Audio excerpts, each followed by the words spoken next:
신약 성경에는 4개의 복음서가 있습니다. 4개의 복음서의 그 첫 시작의 구절을 보면 내용이 다 다르게 시작합니다. 그런데 마지막 구절을 보면 마지막 구절은 그 내용과 주제가 다 같습니다. 마태복음 28장 20절 있습니다. 우리 같이 읽어보겠습니다. 내가 너희에게 분부한 모든 것을 가르쳐 지키게 하라. 볼지어다 내가 세상 끝날까지 너희와 항상 함께 있으리라 하시니라. 아멘. 예수님께서 승천하시면서 제자들에게 전도의 명령을 주셨습니다. 마태복음 그 전도의 명령으로 끝이 나지요. 마가복음 16장 20절 말씀 읽어보겠습니다. 제자들이 나가 두루 전파할세 주께서 함께 역사하사 그 따르는 표적으로 말씀을 확실히 증언하시니라. 아멘. 마가는 주님의 명령을 받은 제자들이 나가서 전도했다. 전도의 내용으로 그 마지막을 마무리하고 있습니다. 누가복음 마지막 절 24장 53절 읽어보겠습니다. 늘 성전에서 하나님을 찬송하니라. 전도의 내용은 아니죠. 근데 이 내용은 제자들이 예루살렘 성에 머물면서 오순절 그 성령의 사건을 기다리고 있는 장면입니다. 전도를 하기 위해서는 성령의 권능이 필요하잖아요. 그래서 그 전도를 준비하는 그 모습들을 보여주고 있죠. 요한복음 마지막 구절도 읽어보겠습니다. 예수께서 행하신 일이 이 외에도 많으니 만일 낱낱이 기록한다면 이 세상이라도 이 기록된 책을 두기에 부족할 줄 아노라. 아멘. 요한은 그 마지막을 예수님의 전도로 마무리하고 있는 것을 볼 수 있습니다. 왜 복음서를 기록한 사도들은 자신의 복음서의 마지막 구절을 모두 전도의 내용으로, 전도의 주제로 마무리하고 있는 것일까요? 그것은 주님의 몸된 교회와 성도들에게 주어진 가장 중요한 사명이 전도이기 때문입니다. 전도는 주님이 교회에 부탁하신, 다르게 표현한다면 교회에 명령하신 가장 귀한 영혼 구원의 사역입니다. 그래서 예수님을 기다리는 교회와 성도들은 가장 열심히 내야 되는 것이 전도입니다. 전도는 멈출 수 없습니다. 전도는 게을리할 수 없습니다. 전도는 바꿀 수 없는 절대 명령입니다. 왜냐하면 우리가 전도하지 않으면 그 영혼이 죽기 때문입니다. 그 영혼이 멸망받기 때문이고 지옥에 가기 때문입니다. 우리는 새생명 전도축제를 선포하고 진행하면서 내일부터 이제 태신자의 이름을 기록하여 제출하고 온 교회가 함께 기억하며 기도하려고 합니다. 우리가 기억하며 기도하는 이름, 하나님께서도 기억하시고 구원으로 인도하시는 이름이 될 것입니다. 우리가 주님 앞에 올려드리는 만큼 주님은 그 이름을 다 기억하시는 거지요. 우리는 먼저 은혜 받은 자로서 태신자를 품고 기도하고 찾아가고 복음을 전하는 이 귀한 사역을 잘 감당해내야 합니다. 왜냐하면 우리 모두는 우리를 사랑하시는 하나님께, 우리를 기뻐하시는 주님께 전도자로 부름받았기 때문입니다. 우리가 함께 읽은 본문 말씀은 사도 바울이 디도에게 보내는 편지의 시작입니다. 바울은 편지를 시작하면서 자신을 소개하죠. 그리고 자기에게 주어진 사명, 사역이 무엇인지를 밝히고 있습니다. 우리는 본문을 통해서 우리의 전도를 다시 점검하게 됩니다. 그리고 내가 전도할 때 무엇을 기대하면서 전도해야 되는지를 알게 되고, 우리가 전도하면 주님이 무슨 일을 하실지를 알게 되는 것이죠. 이 시간 전도는 내게 맡기신 것이라, 이 제목으로 말씀을 들을 때 우리 안에 전도의 열정, 영혼 구원의 열정이 깨어나는 귀한 은혜가 있기를 주의 이름 축원드립니다. 우리 첫 번째 메시지 같이 읽어보겠습니다. 전도는 하나님이 내게 맡기신 사명입니다. 아멘. 전도는 하나님이 내게 맡기신 것이라, 내게 맡기신 사명이다 말씀하고 있습니다. 전도는 하기 싫은 사람 있니? 하지 마, 괜찮아, 하지 않아도 돼 라고 말씀하신 게 아니라는 거예요. 전도는 모든 사람이 해야 되는 가장 귀하고 귀한 복된 사역입니다.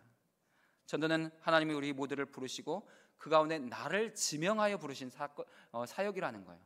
전도는 내게 맡기신 것이라, 다른 사람에게 맡겨진 게 아니라 내게 맡겨졌다는 거예요. 이것을 우리가 받아들이고 인정할 때 거기서부터 전도가 시작되는 거지요. 하나님이 나에게 내리신 명령이기 때문에 다른 사람이 대신할 수가 없습니다. 다른 사람이 대신해 줄 수도 없습니다. 피할 수도 없고 바꿀 수도 없고 또 취소되지도 않습니다. 내게 맡겨진 영혼은 내가 감당해야 되는 거죠. 하나님은 나를 통해서 전도하기를 원하시는 사람들이 있어요. 그리고 내가 그들에게 복음을 전할 때 그들은 주님께 나와 구원을 얻고 천국 영생을 살게 되는 것이죠. 그래서 하나님은 다니엘을 통해서 분명히 말씀하십니다. 많은 사람을 옳은 대로 돌아오게 한 자는 하늘에서 별처럼 영원히 빛날 것이다. 그렇게 말씀하시는 거죠. 내가 전도하지 않으면 나를 통해서 돌아와야 될 영혼들이 돌아오지 못하는 거예요. 그로 인해서 그 영혼은 멸망을 받겠죠. 그럼 주님 앞에 갔을 때, 주님을 만났을 때 우리는 부끄러움을 당하게 된다는 거예요. 주님이 우리에게 물으신다는 거죠. 내가 너에게 맡겨준 영혼 어떻게 했느냐 라고 물으시는 날이 있게 된다는 거예요. 그럼 이처럼 귀한 전도의 사명을 감당하기 위해서 우리가 어떤 마음을 품어야 되는가? 1절 시작에서 두 가지를 말씀하죠. 전도를 맡은 나는 하나님의 종이라는 마음이, 그 의식이 있어야 된다는 거예요. 1절 시작이 어떻게 하고 있습니까? 하나님의 종이요. 바울은 자신을 하나님의 종이라 이렇게 선포하고 있습니다. 종으로 사용되는 단어는 당시에 고대 근동 문화 안에서 주인에게 예속된 노예입니다. 그러나 이 종이란 단어가 성경에서 사용할 때, 특별히 하나님과 관련해서 사용될 때는 그의 단순한 신분만을 나타내는 것이 아닙니다. 그 하나님과의 어떤 관계인가를 더 정확하게 표현하기 위해서 종이라는 단어를 사용하는 거죠. 성경은 모세나 여호수아나 선지자들을 하나님의 종이라고 표현합니다. 또한 신약 성경에서 그리스도의 종이라는 단어를 쓰죠. 그것은 그리스도에 의해서 구원받은 사람, 그리스도의 소유자, 그리스도의 대리자, 봉사자라는 그런 의미를 갖습니다. 이러한 종이라는 표현은 하나님과의 관계, 주권에 대한 표현입니다. 나는 하나님께 속해 있는 자입니다. 하나님의 다스림 안에 있는 자입니다. 나는 주님의 것입니다. 그런 표현으로서 하나님의 종이다라는 표현을 사용한다는 것이죠. 바울이 자신을 하나님의 종이라고 표현합니다. 그것은 나는 하나님의 신적 권위 아래에 있습니다. 나는 하나님의 다스림과 통치 아래에 있는 자입니다. 이렇게 고백하고 있는 것입니다. 바울은 하나님의 거룩한 사역으로 부름받은 자신의 그 신분을 강조하면서 종이라고 표현하는 거예요. 단순히 하나님 앞에서 납작 엎드려 되는 복종과 굴종의 관계가 아니라는 거예요.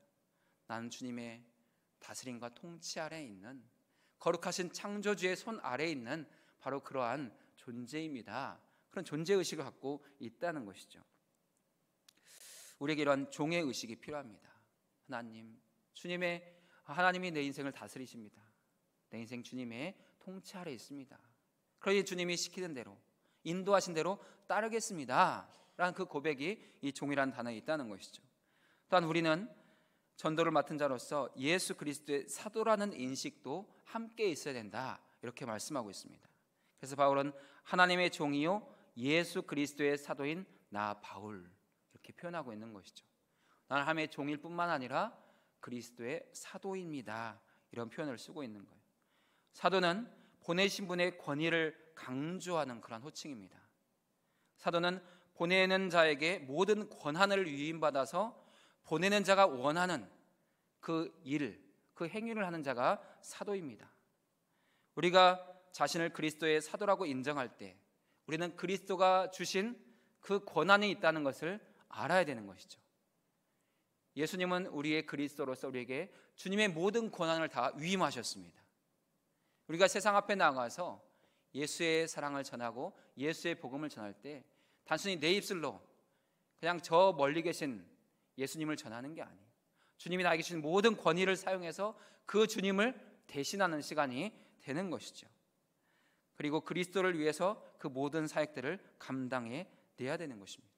우리는 우리 자신을 하나님의 종으로 그리스도의 사도로 이해하고 자기 정체성으로 삼아야 되는 것입니다. 사랑하는 여러분 하나님의 종입니다. 하나님의 그 주권과 통치 아래에 있는 자들입니다. 여러분은 그리스도의 사도입니다. 주님이 주신 모든 권한을 가지고 있습니다. 그리고 주님을 대신하고 있습니다. 그 모든 권세, 능력이 있는데 어떻게 사용하고 계십니까? 아니면 사용하지 않고 그냥 묻어두고 계십니까? 주님은 그 모든 권한과 위임받은 권세를 사용하라고 말씀하십니다. 너희가 사용하기만 하면 내가 너희를 통해서 일하겠다라고 말씀하십니다. 우리는 이 말씀 앞에서 이전과 다른 전도자로서 우리 자신을 깨워야 됩니다. 전도 좀 부끄러워요. 전도는 좀 힘들어요. 그런 것이 아니라 주님의 권세를 가지고 나가서 우리의 입술을 열어 전하기만 하면 주님이 우리를 통해서 일하신다는 거죠. 전도는 주님이 내게 맡기신 것입니다. 내가 억지로 떠맡은 게 아니에요. 또 내가 억지로 해야 되는 일도 아니라는 것이죠. 주님이 주신 그 모든 능력과 권세를 사용하면서 이 사역을 감당하면 주님이 우리를 통해서 행하실 일들이 있다는 거예요. 그래서 전도자는 이 일을 감당하기 위해 전도를 통해서 이루어질 그 일들을 확실히 기대하면서 나가야 되는 거죠. 그래서 여기에서 두 번째 메시지가 나옵니다. 우리 두 번째 메시지 같이 읽어보겠습니다. 전도자는 전도를 통해 이루어질 결과를 확신해야 합니다. 아멘. 우리가 전도하면 아무 일도 일어나지 않는 게 아니라는 거예요. 우리가 전도하면 뭔가 일이 일어납니다. 당장 내 앞에 눈에 안 보일 수도 있습니다. 좀 더 시간이 걸릴 수도 있어요. 근데 주님은 전도하는 자를 통해서 반드시 일하십니다. 그 결과를 기대해야 된다는 것이죠. 우리가 전도를 통해서 기대하는 최종 결과는 무엇입니까? 그 사람의 구원이에요. 영원 구원을 기대하죠. 내가 전도하면 그 사람이 주님 앞에 나와서 믿고 예수를 그리스도로 고백하면서 천국 영생 살기를 원하는 것을 기대해요. 최종 결과는 영원 구원이지만 그 영원 구원까지 가는 데는 과정이 필요하다는 것이죠. 그냥 탁 전도했는데 바로 아멘 믿습니다 하고 구원받는 게 아니라는 거예요. 그 과정들을 바울은 1절과 2절 안에서 설명하죠. 우리 1절과 2절의 일부 내용을 같이 자막을 보면서 함께 읽어보겠습니다. 하나님이 택하신 자들의 믿음과 경건에 속한 진리의 지식과 영생의 소망을 위함이라. 아멘. 전도하면 하나님이 택하신 자들이 있는데 그들이 믿음을 갖게 되고 경건함에 속한 진리의 지식으로 자라게 되고 영생의 소망을 갖게 된다라고 말씀하고 있습니다. 바울은 전도하면서 이것을 기대하는 거예요. 내가 전도하면 저들이 하나님 택하심을 받은 자로서 믿음이 생길 거야. 내가 말씀을 가르치면 저들이 진리의 지식 안에서 자라갈 거야. 내가 계속해서 복음을 전하면 저들이 영생의 소망을 갖게 될 거야. 이것을 기대하고 있다는 거예요. 그 일들을 주님이 행하실 것을 바라보면서 전도를 하고 있다는 것이죠. 바울은 이것을 기대하면서 자기가 전도해야 될 대상들을 뭐라고 표현합니까? 하나님이 택하신 자들이라고 표현하는 거죠. 하나님이 택하신 자들이 있습니다. 전도는 하나님이 택하신 자들을 찾아서 다시 아버지의 집으로 돌아오게 하는 거룩한 사역입니다. 하나님이 택하신 자들이 있으니 마땅히 전도를 통해서 아버지의 집으로 데려와야 되는 것이죠. 성경에는 우리가 아버지의 집으로 데리고 와야 될 하나님의 택하신 자들이 많다고 말씀하시죠. 우리 디모데전서 2장의 2절을 같이 읽어보겠습니다. 제가 읽겠습니다. 하나님은 디모데전서 2장 4절인데요. 하나님은 모든 사람이 구원을 받으며 진리를 아는 데 이르기를 원한다. 이렇게 말씀하시죠.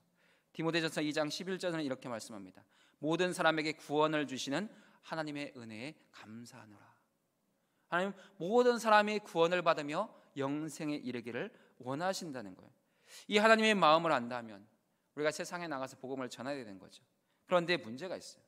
우리가 세상의 모든 사람들을 다 데리고 올 수가 없어요. 그 모든 사람에게 다 복음을 전할 수가 없는 거죠. 그런데 하나님은 나를 통해서만 복음을 전할 수 있는 사람들을 다 우리에게 허락하여 주셨습니다. 나를 통해서만 주님께로 나올 수 있는 사람이 있어요. 내가 복음을 전해야만 구원받을 사람이 있다는 것입니다. 그래서 우리는 그 사람을 찾아 아버지의 집으로 돌아가자고 초청해야 되는 것이고 그들의 손을 잡고 이끌어 와야 되는 것이죠. 여기에 가장 필요한 것이 먼저 기도입니다. 내가 누구를 아버지의 집으로 데려와야 되는가? 내가 누구를 아버지의 집으로 초대해야 되는가? 주님 앞에 나가 물어야 되는 것이죠. 우리는 내일 주일에 전도하기를 원하는 태신자 이름을 기록하여 제출하려고 합니다. 그냥 내 주변에 안 믿는 사람 한 3명, 5명 적어서 내는 게 아니라는 거예요. 하나님, 이번엔 내가 누구를 기도해야 될까요? 내 주변에 안 믿는 사람이 많은데 이번엔 누구를 주님이 나를 통해 전도하기를 원하십니까? 내가 누구를 위해서 집중적으로 기도하고 찾아가서 만나고 초청장을 전해서 예배 자리로 초대해야 될까요? 이번에는 믿지 않는 내 부모님입니까? 아니면 내 형제입니까? 내 친구입니까? 누구에게 가기를 원하십니까? 라고 물어야 된다는 거예요. 그냥 내 주변에 안 믿는 사람이 이렇게 있으니까 이름 다 올려드리면 되겠지, 하나님 알아서 하세요, 그런 게 아니라는 거예요. 구체적으로 주님께 묻고 어떻게 전도하기를 원하신지 주님께 마음을 받고 그 마음으로 우리가 기도하면서 전도해야 된다는 것이죠. 우리가 하나님께 기도하면 생각나게 하시는 사람들이 있을 거예요. 주님 참 많은데 이 사람 다 써놔도 될까요? 10명이 생각나면 10명을 쓰고 100명이 생각나면 100명을 쓰는 거죠. 근데 그 중에 정말 주님이 이번에는 꼭 구원하기를 원하시는 사람들이 있다는 거예요. 주님, 그 이름이 생각나기를 원합니다. 그 이름을 가르쳐 주시길 원합니다. 주님, 나에게 가르쳐 주세요.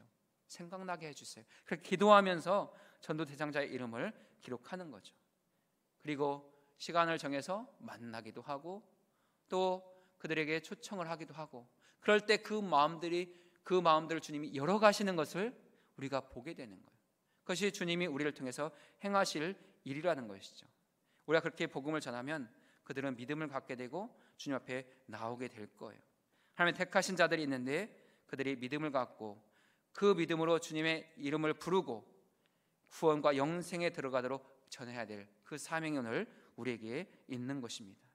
우리가 전도하면 전도 대상자들은 믿음이 일어나게 됩니다. 믿음을 갖습니다. 그 믿음이 구원의 시작이 되는 것이죠.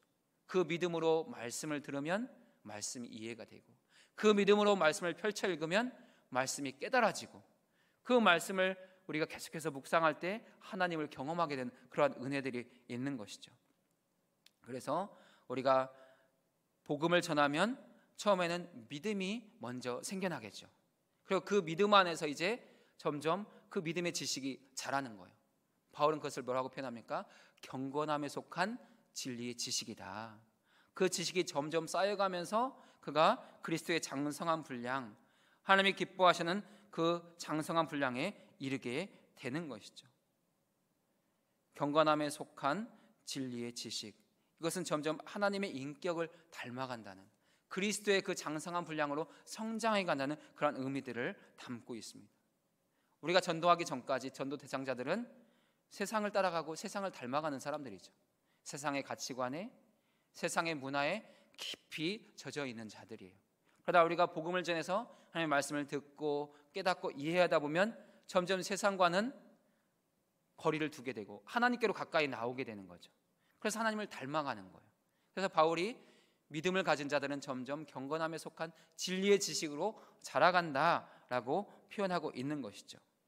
그렇게 진리 안에서 자라게 되면 그들이 마지막에 기대하게 되는 것은 영생의 소망이라는 거예요. 계속해서 복음을 듣게 되고 말씀 안에서 자라게 되면 그들이 영생의 소망을 얻고 하나님 안에 온전히 거하는 거룩한 삶을 살게 되는 것이죠. 그래서 우리는 전도 대상자의 이름을 적어내는 거라는 거예요.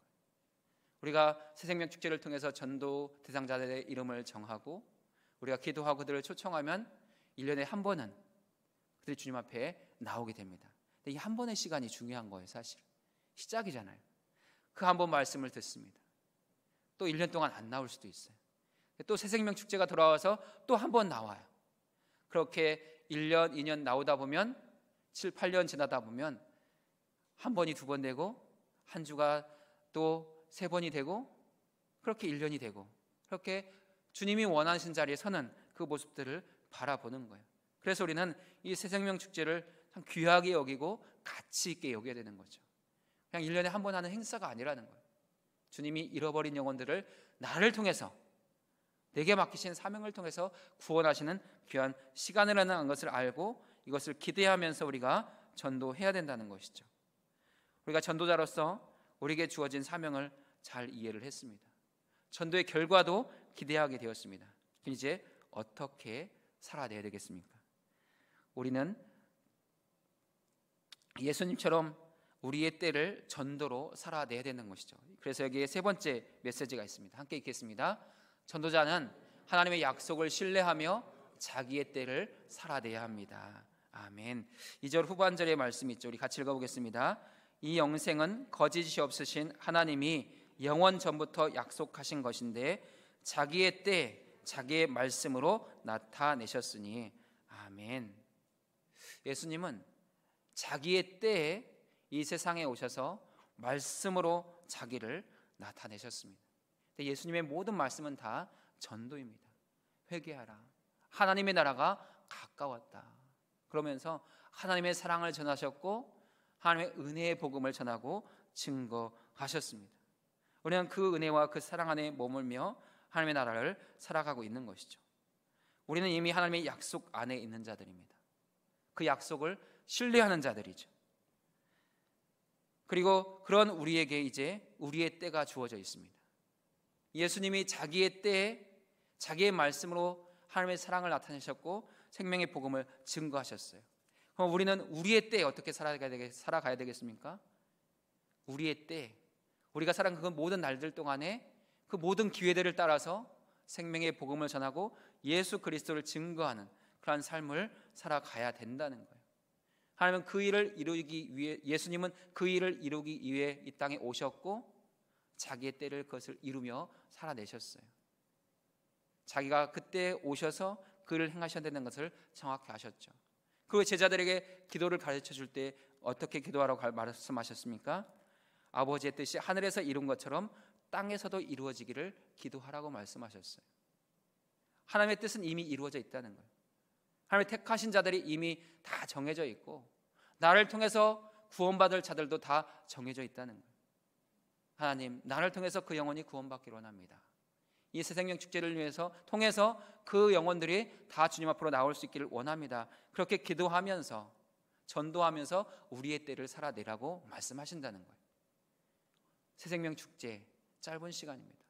그렇게 길지 않은 시간이에요. 근데 이 길지 않은 시간 동안에 우리가 집중해서 기도하고 함께 그 이름을 위해서 중보하며 하나님 앞에서 몸부림치면 하나님 전도하는 교회, 전도한 성도들을 기억하시고 은혜를 베푸십니다. 아무것도 하지 않는 교회는 주님이 아무도 보내주시지 않습니다. 전도하기 위해서 몸부림치는 교회, 전도하기 위해서 나가 복음을 전하는 교회에 주님은 귀한 영혼들을 믿고 맡기시고 보내어 주십니다. 이 귀한 은혜를 우리가 잘 감당할 수 있기를 원합니다. 예수님이 그런 귀한 사역을 하시다가 구원 사건을 이루시고 하나님께로 돌아가셨어요. 그러면 우리도 그 예수님의 전도 사역을 잘 계승해야 되는 것이죠. 사는 여러분, 여러분의 때를 어떻게 살아내시겠습니까? 하나님과 교제하며 동행하며 생명의 복음을 전하는 시간으로 살아내시겠습니까? 그렇게 살아내시면 여러분을 통해서 구원받아야 될 자들이 다 주님 앞으로 돌아오는 귀한 은혜가 있게 될 것입니다. 주님 앞에 서는 날 부끄럽지 않고 착하고 충성된 종아라고 말씀해 주시는 그 은혜를 누리게 될 것입니다. 그리고 우리 모두가 하늘의 별처럼 영원히 빛나는 그 은혜와 영광 안에 들어가게 될 것입니다.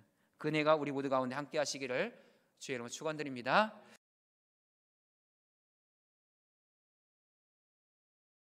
이제는 우리 주님 예수 그리스도의 은혜와 하나님 아버지의 극진하신 사랑하심과 성령의 교통하심이 내게 맡기신 사명이 전도의 힘을 알아 전도 대상자들의 이름을 써내고 기도하고 만나고 초청하여 함께 예배자로 서기를 원하는 모든 성도들과 우리 대치동교회와 가을 목회 사역 위에 준비되고 있는 새생명 전독축제 위에 이제부터 영원토록 함께 하시기를 간절히 축원하옵나이다. 아멘. 아멘.